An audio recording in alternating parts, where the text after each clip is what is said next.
Good morning, students. In the last class, we have discussed, we have started human nutrition. So we have discussed last point, peristaltic movements. What is peristaltic movement? Rhythmic,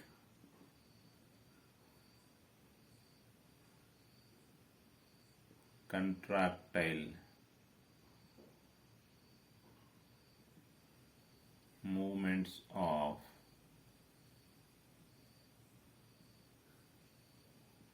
muscles of the lining of alimentary canal.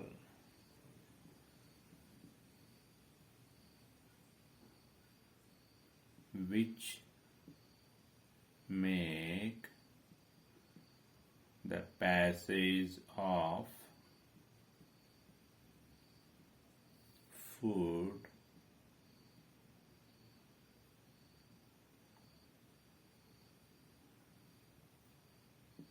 in a regulated manner through the alimentary canal. Why it has to be regulated?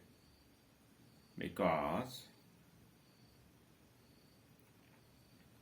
the food can be processed properly in each part so that the phases of nutrition are accomplished correctly. Peristaltic movements allow the food to move in a regulated manner through the alimentary canal, by which each and every part of the alimentary canal can process the food properly. This is the peristaltic movements. So, from the mouth, the food is moving to stomach through food pipe or esophagus. From mouth, food is moving to where? Stomach.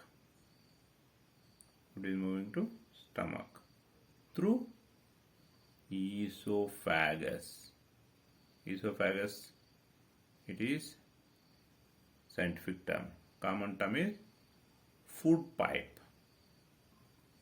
So, which is present in your throat. If you take the stomach is a J-shaped bag. J-shaped bag or large organ. It expands when the food enters in it. Stomach also has muscular walls with several foldings. The foldings of the muscular walls of the stomach are called rugae. Rugae. What are rugae? Foldings of the muscular walls. Muscular walls of stomach. Walls of stomach. Right? So, these rugae help in mixing the food thoroughly with more digestive juices. The muscular walls of the stomach or the rugae help in mixing the food thoroughly with the digestive juices of the stomach.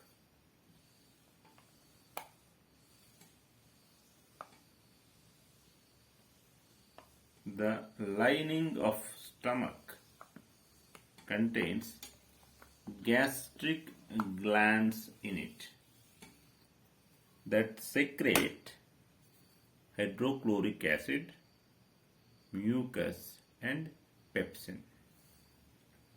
Gastric glands. What do they secrete? And where the gastric glands are present? In the wall of stomach. In the wall of stomach. What do these gastric glands release? Highly concentrated hydrochloric acid, pepsin. It is a protein digesting enzyme. Protein digesting enzyme. And mucus. Right. Let us take the function of HCl.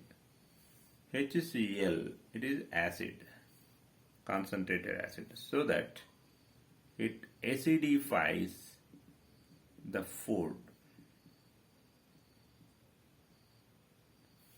Right? And since it is concentrated acid, it kills the harmful microbes in the food.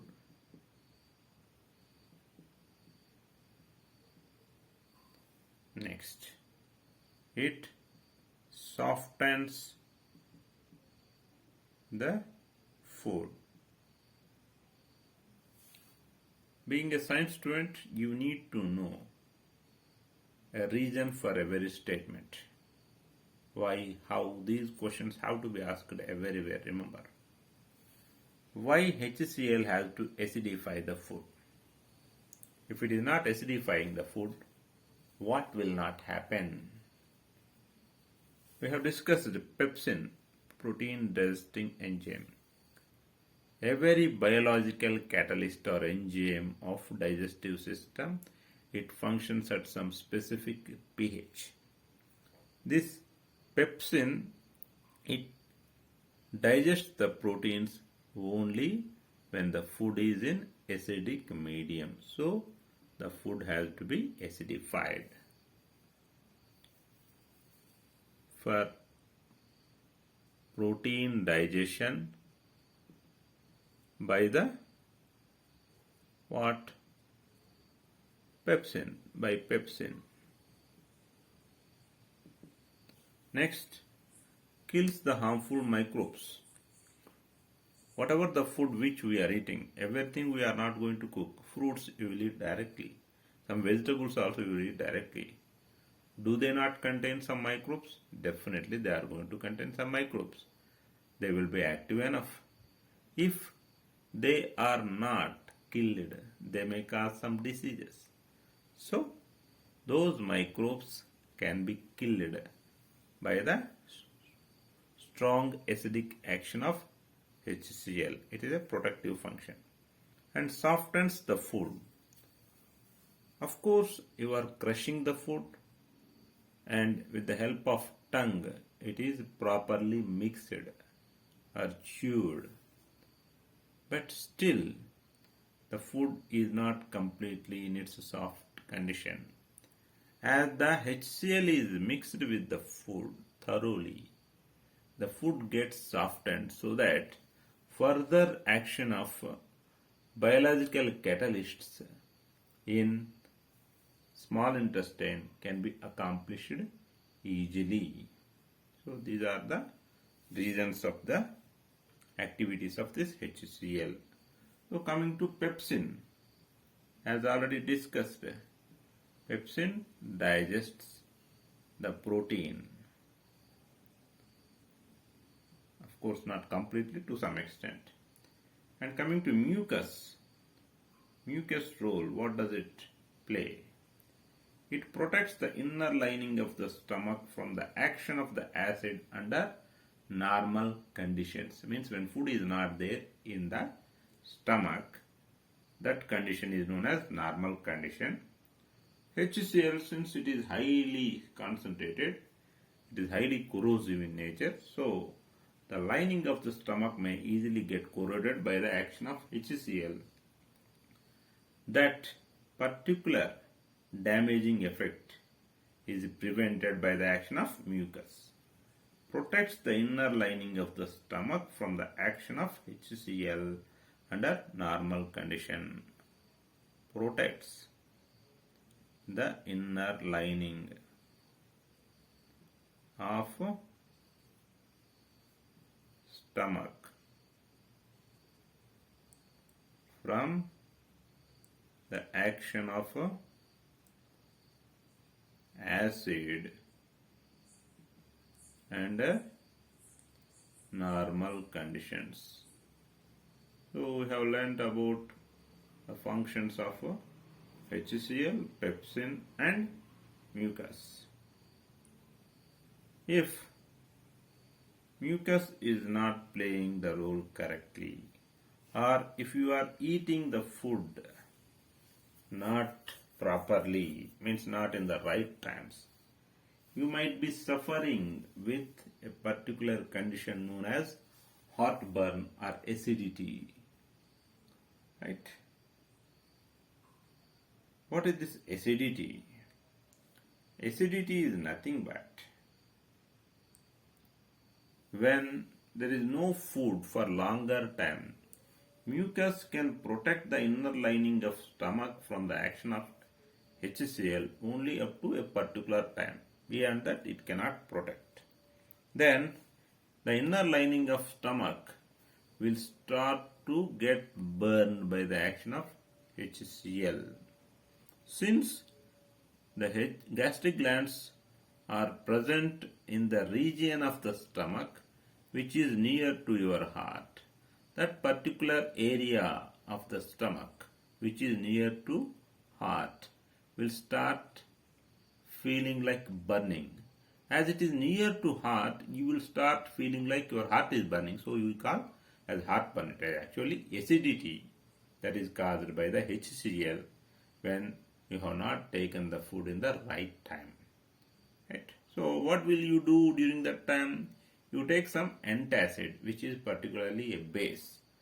Acid plus base, it gets neutralized and you will be getting relieved. Whatever you know or whatever some other antacid, okay, what you are taking, all will be having some base in them so that the acidity will be neutralized. Next, food stays about a period of 4 to 5 hours in the stomach, during which all the three functions will be performed by the HCl and proteins are digested by the pepsin to some extent. Then slowly the food will be released from stomach into small intestine.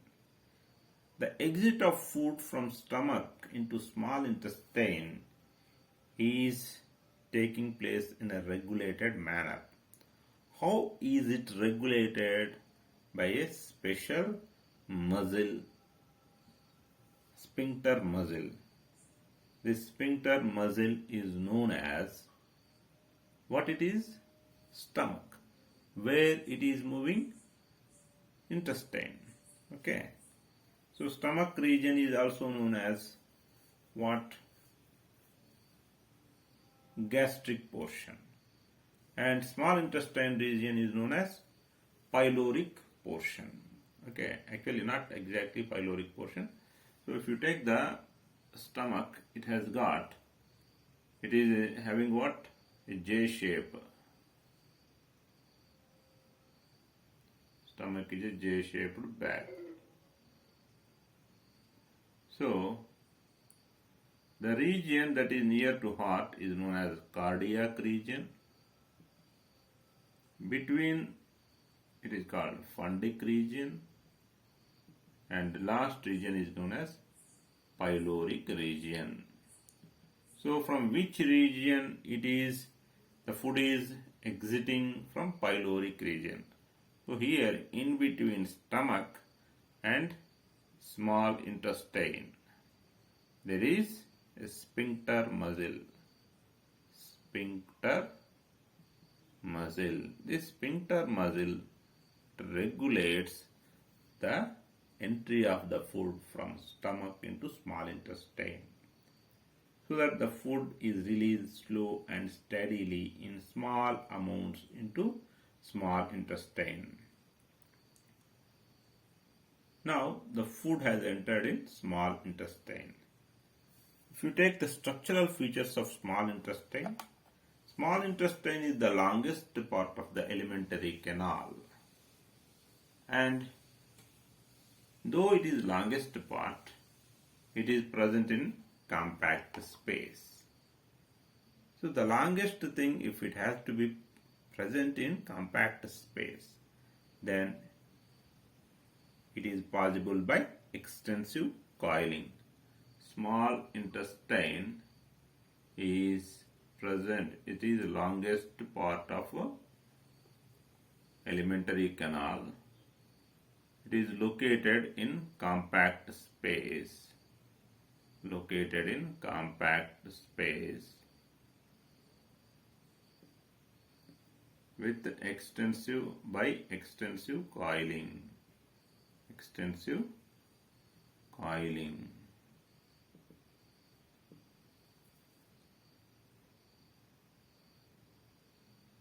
This is the longest part, it is clear. But do all animals have the same length of small intestine? The length of the small intestine, it differs in different animals depending on the food which they eat. We have learnt three types of animals: herbivores, carnivores, and omnivores.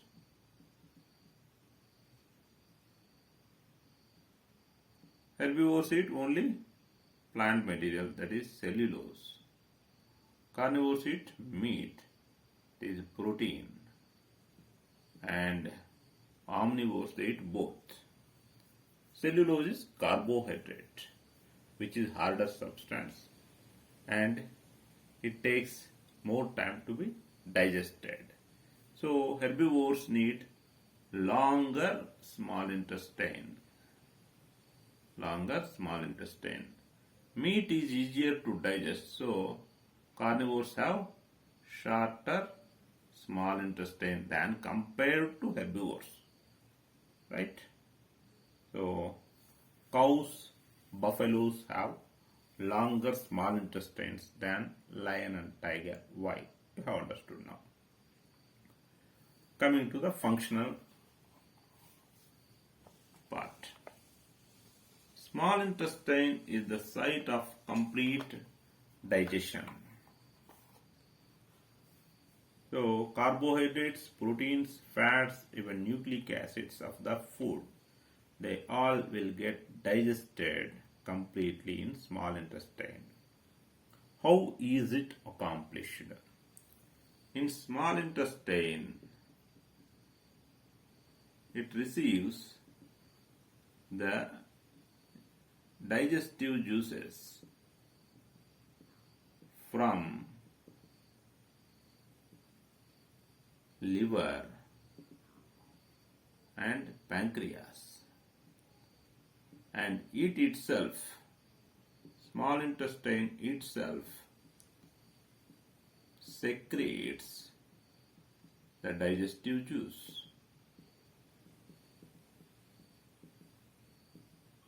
The liver digestive juice that is produced by the liver is known as bile juice,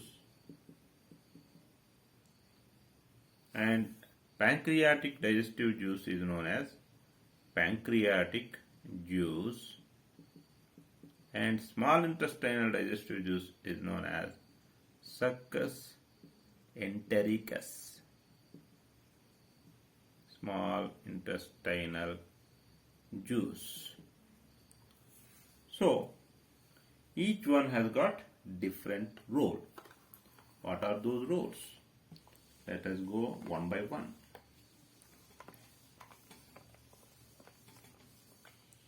Bile juice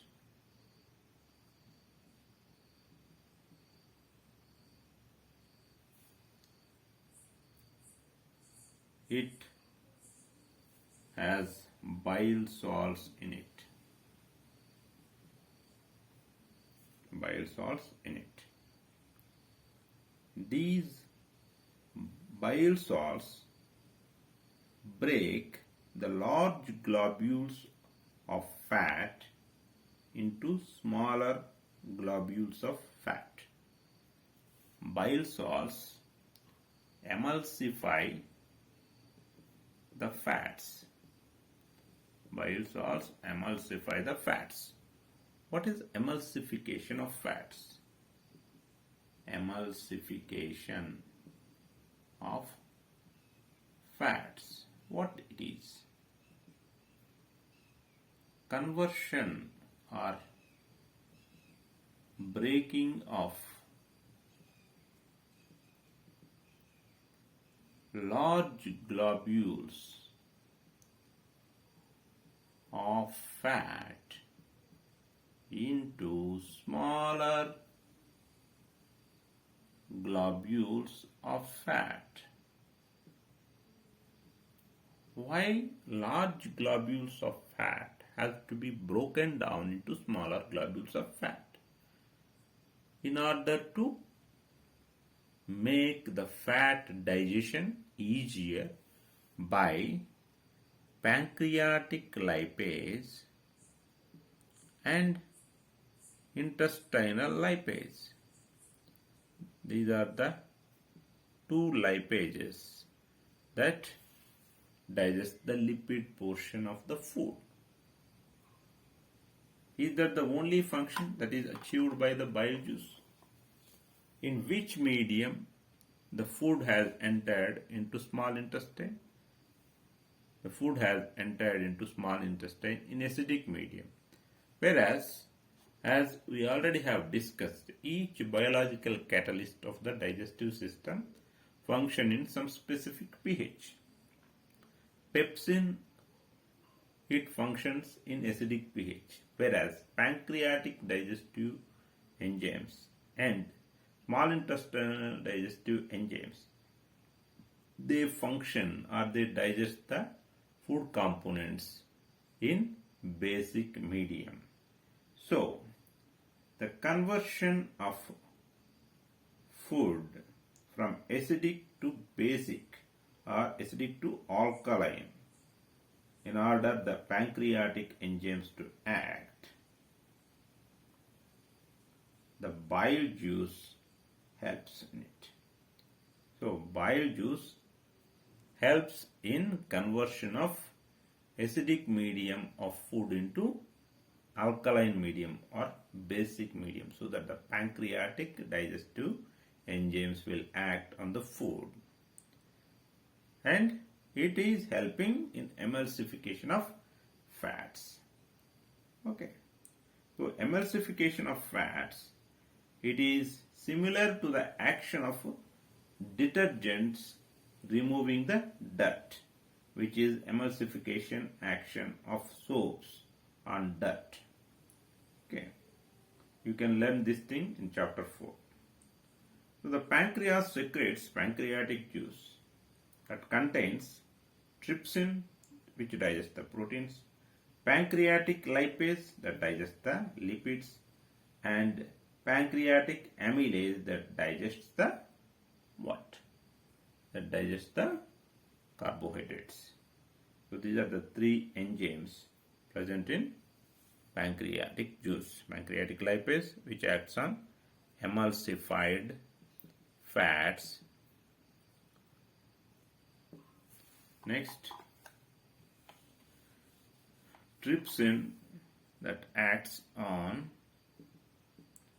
proteins, and pancreatic amylase which acts on carbohydrates. So these are the functions of pancreatic juice. And in small intestine also secretes digestive juice. What it is called? Succus entericus. Entericus means of intestine. Succus means secreted. From small intestine, the digestive juice is secreted. So it is called succus entericus. So far, carbohydrates are digested in buccal cavity, proteins are digested in stomach, and some amount of proteins are digested by trypsin of pancreatic juice. Some amounts of lipids are digested by pancreatic lipase, and some amount of carbohydrates are digested by pancreatic amylase.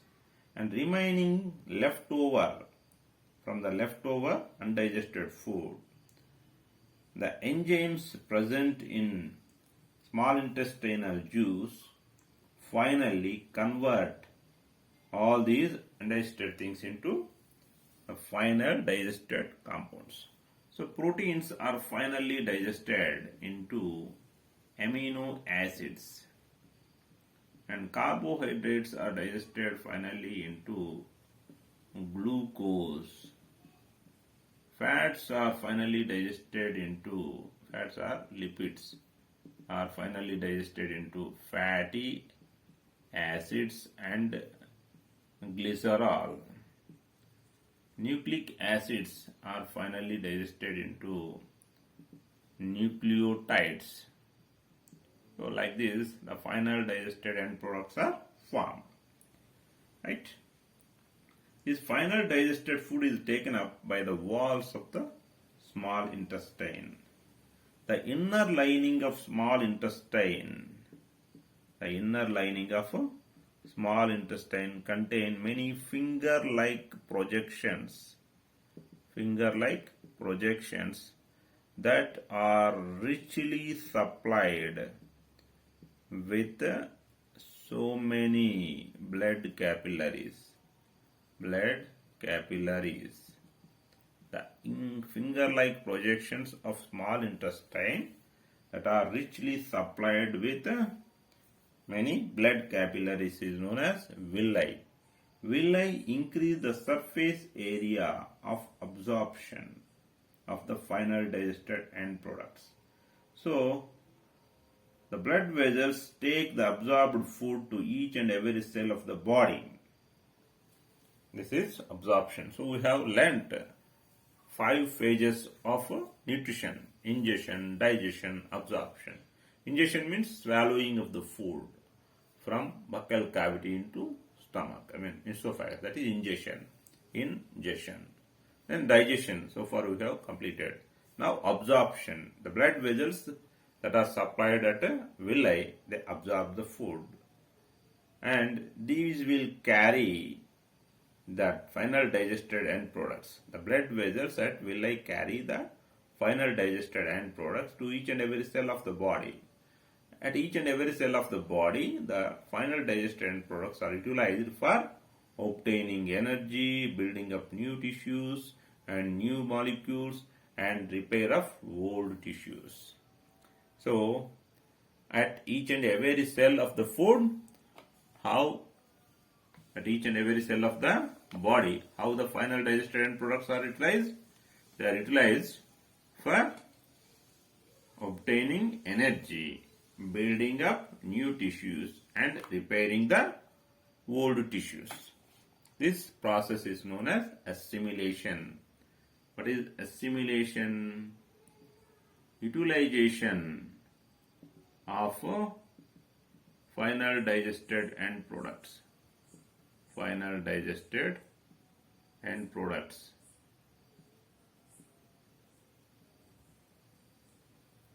for various activities like what? Obtaining energy, building up new tissues, and the repair of old tissues. The unabsorbed food is sent to the large intestine, and there also many villi are there. They absorb the excess water, and the rest of the material, undigested material, is removed from the body via anus. This is known as egestion. Egestion is what? The removal of undigested food via anus. Removal of undigested food via anus. Right? So here the assimilation process, for what all purposes? Obtaining energy, building up of new tissues, and repair of old tissues. So these are the processes of nutrition. So the exit of the waste material is regulated by anal sphincter. Ejection is regulated by anal sphincter. Right. So in the next class we will discuss about dental caries followed by respiration. Thank you.